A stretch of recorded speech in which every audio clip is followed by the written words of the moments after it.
The traditional approach explains the territorial acquisition is often a response to the need for further possessions. More often than not, the same has been interpreted as a personal desire of the rulers, or their insatiable thirst for territory, or their religious zeal. But the motivation of this acquisition of fresh territories are often related to the requirement of extracting fresh revenue. Once internally, a limit had already been reached from the existing possession. And I believe you don't need to be a historian to understand how territorial expansion has often brought the neighbors into a disagreement. 18th century India saw an intricate power struggle amongst various groups defending or challenging the existing control. Not only the colonials, but the Indian states were busy battling against each other to extend their territorial command, establish themselves as the political supremacy. Welcome to the Revolution, Untold Story of Indian Freedom Struggle. I'm Shushmita Mazumdar, your host. And I am Kaushik Mazumdar, your co-host.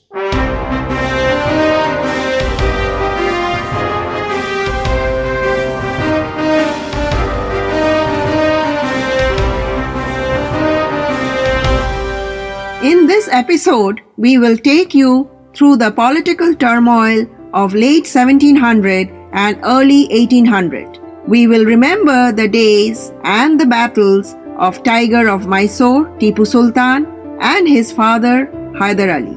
We will talk about their battles against the British East India Company as well as against their neighbors. But before that, let me take this opportunity to introduce Dipanjan. We would try to understand the sudden drift from the Bengal to the Mysore in the persuasion of the armed struggle of India's independence. Let me welcome Dipanjan, our researcher, and see his take. Last episodes we talked about the Bengal, how East India Company captured Bengal and the Nawabs of Bengal went away from the power. And now he's concentrating more on the southern part of India. So there was a geographical drift and why South India becomes so important after Bengal for the British East India Company. Welcome, Dipanjan. Thanks for inviting me to share my thoughts. This is, as it is said, like to find a historical continuity, you have to go through a timeline. It is very important to understand the growth of the sentiment and how things are moving, especially keeping in mind that we are talking about the time in history when India was still not perceived as a complete country. Like it was still like separate states, a group of states who were fighting amongst themselves, and the supremacy was to be earned by dominating others, one state against another. So if we follow the continuity, initially the British, when they came, they had set three major presidencies: one Mumbai presidency, one Bengal presidency, and one Chennai presidency. And if you see, basically they came here for trading, right? So their major concern was to capture those areas through which they could communicate for the trade routes.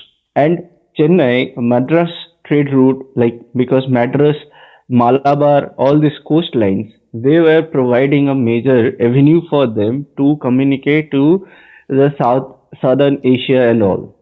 So, and also the East Middle East section. So that's one major reason why they wanted to have a presidency set over there. Now, after that, what happens? Bombay was owned very easily because it was with Portuguese and through marital exchange of their princess of Portuguese. Now in Chennai, they had set initial presidency over there, but the French, who were already present in southern India, they were a big hit the Britishers, because they both, like the French and the British, they took part into Indian internal matters of the states over there, but they both had allies. And once they had set themselves pretty strong in Bengal, they had earned their administrative power. So it was like for them that Mumbai is already taken care of. Bengal they have already set. So now the only stake it was left for them to conquer and confirm the safety and security of Chennai. So for them it was important to establish a communication with the rest of the presidencies also, and also to establish their far-formed supremacy. And yes, another thing, they also had to throw the French out of business. That was also another point. These are the main reasons why they went to Chennai after Bengal, and we are just following their trails because we want to see how the battle had grown within India against the British. So that for the reason we are following their trail. But you said they have already taken care of the Mumbai or the Bombay Yeah, presidency, but yeah. Marathas were still strong, right? So, Yes, Marathas were very strong. Marathas were still, after the Mughals, like Marathas were still going strong, and they wanted to establish their supremacy over the middle portion, the central portion of India. They also ventured into southern section, which we'll see as we progress. That's the major reason why they got into battle with Hyder Ali, and that's where Nizams and the Mysore people they become so important as ally as much as enemies to the states of each other. thank you. Thank you putting us with the right perspective here. Would you believe at that point of time when Hyder Ali he died in 1782 and he was battling against British, and that was not the like that like forget about emails and the kind of conversation that we're having right now. Those days, even sending proper mail was very tough to send your message across. And at that point of time, in 1781, he died in 1782. In 1781, the revolution was still going on in America, right? So there, I found this trivia that merchants of Pennsylvania had actually dedicated a battleship to his name, Hyder, That is very and interesting. yeah.